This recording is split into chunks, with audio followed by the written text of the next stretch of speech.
Welcome to the HCI family of podcasts. We're your source for personal, professional, and organizational growth and development.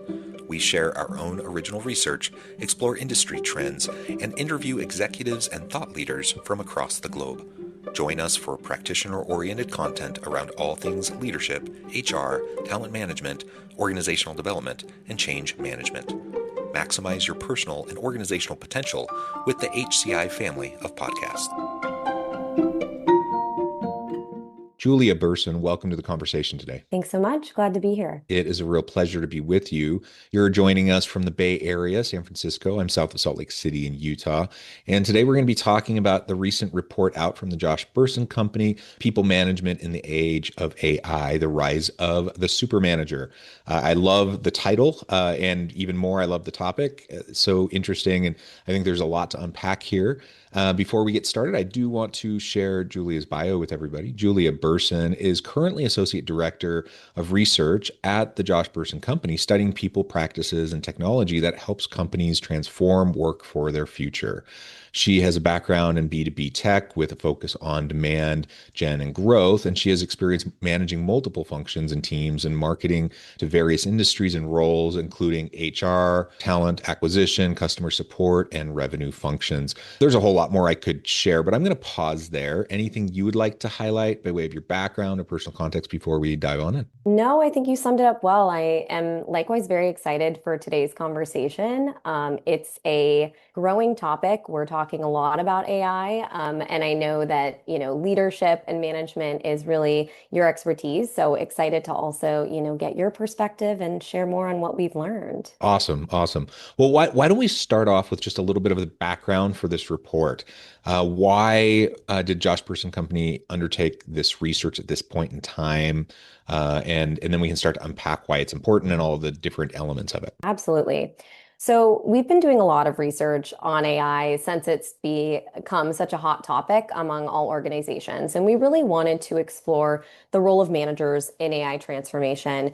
Every company is talking about AI right now. There are substantial investments being made. One of McKinsey's reports from earlier this year said 92% of companies are investing more over the next 3 years in generative AI, and yet very few feel their investments have reached maturity. So there's a lot of investment. Simultaneously, companies are seeing more adoption of AI. They're also seeing more return on their investments and starting to be able to measure that. And what we call the super worker effect is happening, where every employee is starting to have access to these tools and can really exponentially grow their impact, their innovation, and productivity. So we've got these sort of positive excitement about AI. And at the same time, as mentioned, companies are not seeing the full large scale benefits yet. What we're hearing is that, companies are in this experimentation and innovation phase. They haven't quite gotten past that to this meaningful business transformation. And then at the same time, you've got the people opportunities, right? There's all of this coming up around trust from employees, discussions around AI's impact on the workforce, on jobs and roles, as well as a big learning and skilling gap that needs to be filled. So the problem really is not the technology, right? It's the people stuff and the process. And so, the manager sits in the middle of all of this. And the other piece I would say is that a lot of the innovation that's happening with AI is happening at the front lines. And so we really wanted to explore, what is the role of the manager in, not only, driving innovation at the front lines for their team, but really creating business impact of AI at a larger scale. So that's what we really did in this, is we were like, how is the management role changing? Yeah, so you mentioned the super worker, the super employee, and of course, with these new tools comes increased productivity, but also stress, challenge in collaboration, et cetera, and then how do managers manage and lead within this new environment? It is interesting. I was reading a report, I think it was out of Harvard Business Review the other day, that was focusing on kind of the disjointed nature of AI adoption amongst, as you mentioned, really frontline workers, the ones that are really implementing it and finding gains. But it's very fragmented and it's not coordinated. in many cases in many organizations, and that creates additional challenges. And it also just means that companies aren't fully leveraging their AI investments when it's not strategically coordinated, right? And it's Absolutely. happening ad hoc, here and there, all over the place. And so, yeah, we're in this environment with lots of disruption. Technology is giving us the opportunity to rapidly, increase our output. The question is, do we know how to use it effectively and appropriately to have quality output? And then, how do we get beyond just the AI slop? There's lots of conversation around AI slop to get to really strategic value add in, frontline workers all the way up through the organization. So again, this all comes back to the manager, the leader, this who has to really almost bring out kind of a new skill set themselves around how to manage in this kind of an environment. What are you seeing along those lines in terms of like what this super manager or the effective super manager is looking like? What kind of skills and competencies do they have? Yeah, absolutely. So maybe it'd be helpful for me to kind of define what a super manager is, and we can go into some of their characteristics and priorities. So a super manager really is a human-centered manager that is supercharged by AI. So human-centered leadership characteristics, these have become really important, maintained their importance through, this time of constant transformation, right? We've been talking about leading through change for quite some time now. And those characteristics still matter. Prioritizing trust, arguably, they matter even more now. Growth and development for their teams, empathy, listening, people first approach to management. That all applies. Then we add on AI to that. And so I like to kind of break it into a couple of pieces. So this component and responsibility of managers now for driving that frontline innovation and fostering experimentation on their teams. So creating super worker teams. There's a number of different kind of priorities or skill sets and things to actually drive that component, and we can talk about that. The second piece is managers using and powered by AI themselves now. So as managers, there are all sorts of different manager effectiveness tools. They've got access to AI agents themselves to not only be more productive and lead by example, but become more effective people leaders. And it's been interesting to follow that space too around HR technology and how many tools there are out there where managers can have access to a personalized manager coach, AI coach in their pocket. So I think those two components, that's kind of the big shift. And I would say, just to kind of sum that up, what sets super managers apart isn't just how they're using technology, it's really how they lead with it. And we have this in the report, right? Instead of managing people and enabling technology, they're enabling people and managing technology. And I feel like that shift is a really important one to think about. So we can dive into some of the characteristics, but that's kind of how we think about a super manager. Yeah, I love that definition. And of course, and I'm sure you all have thought about this as you're choosing that label, you think of super anything and you think of superheroes, right? You think of an Iron Man or you think of, whatever. Choose your superhero of choice. And there's just a capacity extension, right? So someone like a Tony Stark, who's just brilliant and leverages technology to expand what he's capable of doing. So when I think of like those are the types of superheroes that I've always resonated with more than like Thor. Thor's great, great movies, funny, whatever. But he's like a demigod, and so like I can't become that. But at least conceptually, like maybe it's possible I could become a Tony Stark type of, like leverage my intelligence, leverage technology to then increase my capabilities, or a Batman, or take any of those examples. And so I like the label of super manager because you really are looking at ways to extend what you already have.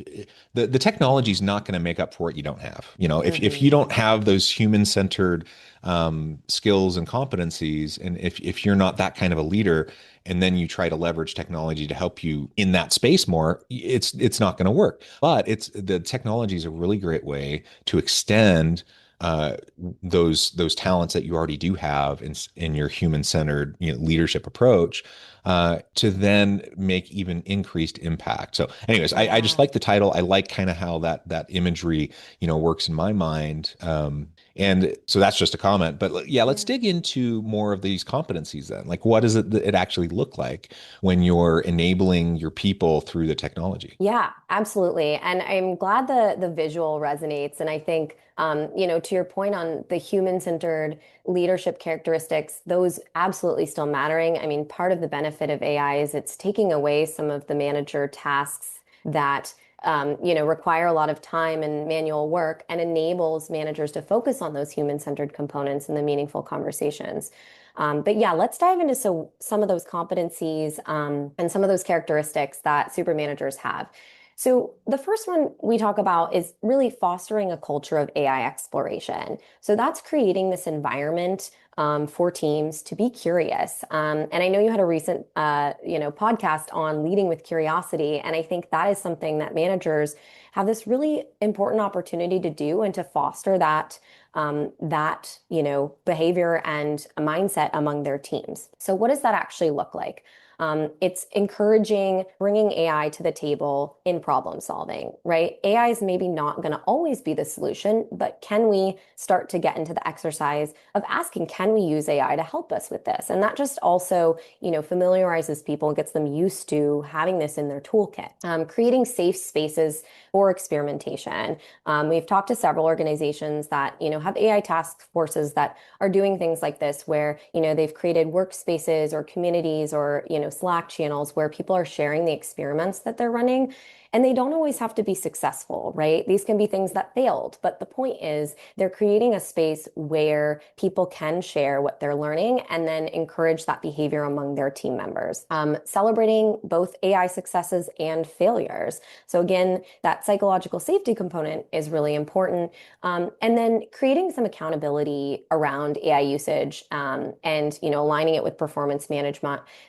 Like Microsoft is an example of this. They've included AI adoption and responsible usage as part of their performance evaluations for both employees and managers. And so companies are starting to do this, and that also kind of reinforces the behavior of using AI. So that's one of the examples. Another If we thing, can oh yeah. double click on that for just a minute, I really like the accountability piece. You weave that in and integrate that into the employee experience and the manager supervisory experience, so that it really becomes an expectation and it becomes a supported activity of what your people are doing. So that they can learn and grow and to leverage this. It also, it's partially the psychological safety piece, but it's also just the broader kind of permission structure for people to engage, because there's still, it depends on the culture of the company, but like there's still many managers, many organizations, many managers, many people who are really cautious around usage, or they hear, the term AI slop, and so they're worried that if they do anything with the aid of AI, that it won't be perceived as quality or it won't be perceived as useful, and they'll be actually, deemed, they'll actually be looked down on, for what they produce, irregardless of what the actual quality ends up actually being or how valuable it could be. There's a lot to unpack there in terms of like what the experience is, even gendered experience, because I think there's some research out there that shows that women disproportionately are getting kind of negative impacts of that AI usage perception. Yeah. Can you speak to that maybe a little bit more, like how, as we're working to embed this and integrate this into the expectations, how we effectively remove the nervousness around the usage, and encourage folks to do it in a way, that, to your point, like we're experimenting. Like this is new for everybody. Yeah. And so we're all experimenting. We're expected to experiment, to fall forward, fail fast, iterate rapidly, and share what we're doing. And hopefully that doesn't happen in a way where, say, women are disproportionately negatively impacted because they do something that doesn't work. Yeah, absolutely. And I think you touched on a couple of important components. Yeah, one being, having permission to spend time experimenting, right? And when we go back to kind of performance evaluations, encompassing some usage of AI, if an employee is only goaled on, getting things done, and there's going to be a curve, there's going to be a period of time when the AI maybe is not going to make them faster, then they're not going to be incentivized to use it. So really ensuring that employees have the space to experiment and are not going to be, negatively impacted by spending time on that. In terms of creating that kind of safe space for experimentation too, I mean, transparency is a huge element here.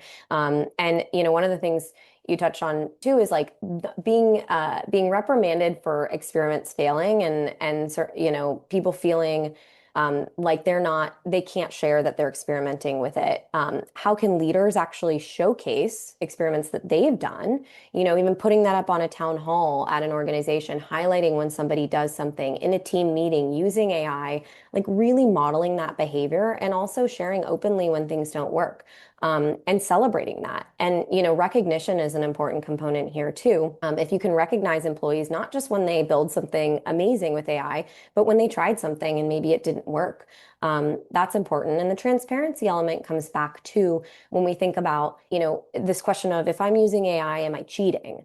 And that's something that, organizations can really set standards around and teams can set standards around. It's like, hey, you can use AI to do this. We welcome it. We encourage it. There's a human in the loop element, right? Like we need you to be checking your work. We need you to be looking over things. We need you to be, doing the final polish at the end of this, but we expect you to use AI. So that requires clarity from leadership and from managers. Yeah, the AI is cheating piece, that is one that I think any kind of forward-looking progressive leader, recognizes why that's counterproductive, to have that kind of an environment. Yet, depending on culture, depending on background, depending on experience, there's a whole slew of ways of how that could actually end up getting manifest in a particular organization, a particular team. And so you got to be really careful, even if like anyone who's in the audience, you're listening, you're like, no, I fully want my team to use this tool and to learn how to use it effectively. I want them to. I don't think they're cheating when they use it. In fact, it's a tool they should be using. You may agree with all of that, but your team members still may be worried about, being treated as though they're cheating or being looked down on for how they utilize it or something like that. Like we're just in a really kind of no man's land, kind of wild, wild west space, right? And so you really have to be clear and consistent with your communication, your messaging, and the sharing of those expectations and the accountability piece. Like Yeah. really, really explicit and be repetitive. Like you gotta over and over and over again help people really understand where you're coming from, because it's a real fear for a lot of people. This is a little different, but I have two college age daughters, and both of them, are constantly hearing from professors about not cheating, with AI. And I'm a professor. Like I approach it very differently. I approach it, assuming my students are using AI, how am I going to integrate it into the course and into the assignments and increase expectations and accountability, and transparency around AI use. But not all students are getting that right. And so like my Mhm. daughters, I hear constantly about how they're really worried about, being accused of cheating with AI. And so that is not just going to stop once they graduate and get into the workforce. And I keep on telling them, no, no, no, you got Yeah. to use it. Even, if a particular professor, says, don't you dare. Okay, but like if you're going to be successful in the workforce, you got to figure this stuff out and learn how to use it, and then go and leverage it once you're in the workforce. Yeah. And but I think a lot of students are getting that. And so there's this young generation of workers that are getting constant mixed messaging around usage and what's appropriate and what's not. And again, you as a manager, even if you fully buy into all this, you cannot assume that your people are just going to all of a sudden be comfortable using AI to enhance and support the work that they're doing. It's a challenging Right. time, because it's just shifting so rapidly. Yeah, absolutely. And it's been interesting to connect with, leaders from higher ed organizations as well in that challenge of, students and how do you encourage usage and still ensure they're learning the skills that they need. And you made a good point, right? When they move into the workforce, if using AI is going to be an expectation, it's important to prepare them for that. Yeah. So how do you do that and then get clear on, where the guidelines are and how to measure, growth and success and learning? Yeah, yeah. Trust is a big issue. It came out, in spades in the report. Of course, we know trust in any organization is foundational. Talk a little bit more about trust and how it specifically relates to AI use, and the role of this super manager. Absolutely. So trust is foundational, and this is, one of our favorite topics as it relates to employee experience. What we found in our research is it's the number one element that's tied back to, higher performing organizations. What is important about trust right now? Well, there's so much change happening and so much uncertainty, and a lot of discussions around, how AI is going to be impacting jobs. Edelman's trust barometer from earlier this year, showed that trust has fallen, and, not just trust in the workplace, but trust in establishments. So it's a challenge that, leaders are going to have to navigate. What are some of the ways to build trust? Communication is key. We talked a bit about that, and communication, listening, and action. And I would say with action, is integrity, right? So communication, how can we be more and over communicate, more transparent and over communicate about AI?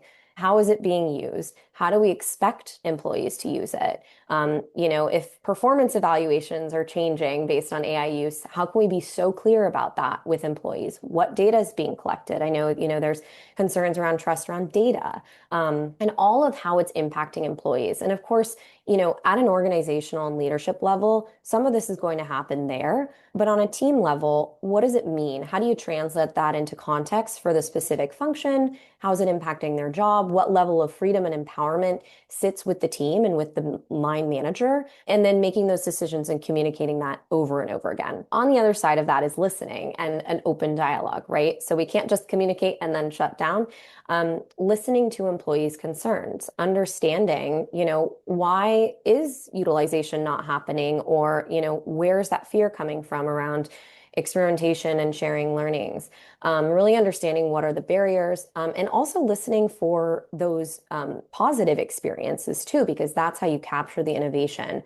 And then, of course, taking action based on what you hear, right? We know that listening is only effective if you actually communicate back and really take action to support employees. So there's a lot to be done around trust. I think, it's a huge and growing topic around this. And again, it's not something, as you know, that's built in one big gesture. It's a continuous conversation, communicating, building trust over and over again. Yeah, it really just takes genuine intention and consistency, right, Yeah. over time, to develop it. And it's hard to develop and create and maintain and sustain trust. It's really easy to erode it. Yes. And so, nobody's perfect. Like, nobody expects you to be perfect. And I do think most people are willing to give leaders the benefit of the doubt, a lot of the time. They don't expect perfection, but they do expect intentionality. They do expect you to be genuine, and they do expect you to make the effort and to acknowledge, to be real and to acknowledge when there's a misstep, and what you're going to do about it, right? And all of, that applies to any kind of trust situation, but certainly in this kind of a fraught, kind of wild, wild west environment of new technology implementation and usage, I think it's even more so. Like, you just really, Yeah. it's like you almost can't over communicate. And it's almost like any amount of communication that you think is necessary, double that and then double it again, because Right. it's just going to be so important. And you just really have to be genuine with your people, all along the way. And we've all been in situations where it's performative and where, it's not real, and you can tell, like, you just really can tell, and that will only erode trust, even though you think you're doing the things that are going to create trust, right? Yeah.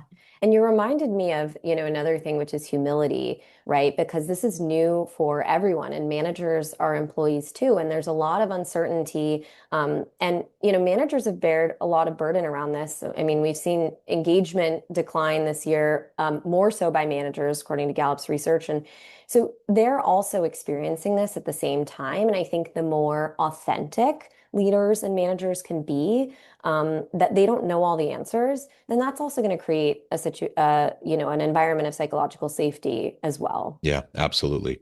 Well, I know at the time I'm going to have to let you go here in a minute, but as we wrap up, please share with the audience how they can connect with you, find out more about your work, the team there at the Josh Bersin Company, where they can find the report, and then maybe one takeaway for anyone listening on how they can, start tomorrow to help build super managers within their organization. Sure.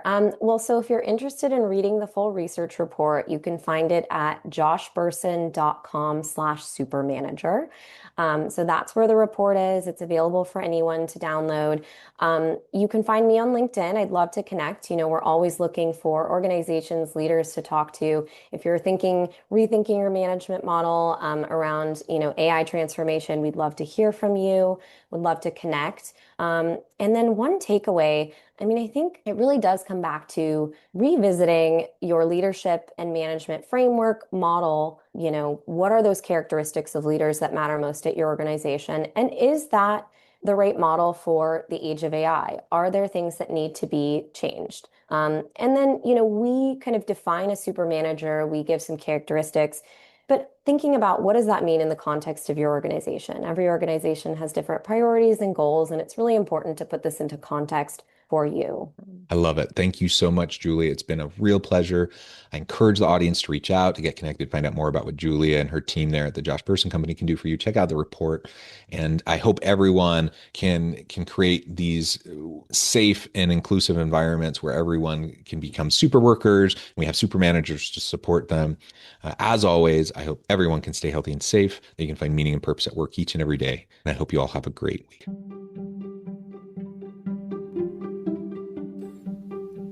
Thanks for joining us for this episode of the podcast. We hope you stay healthy and safe, and please join us again soon.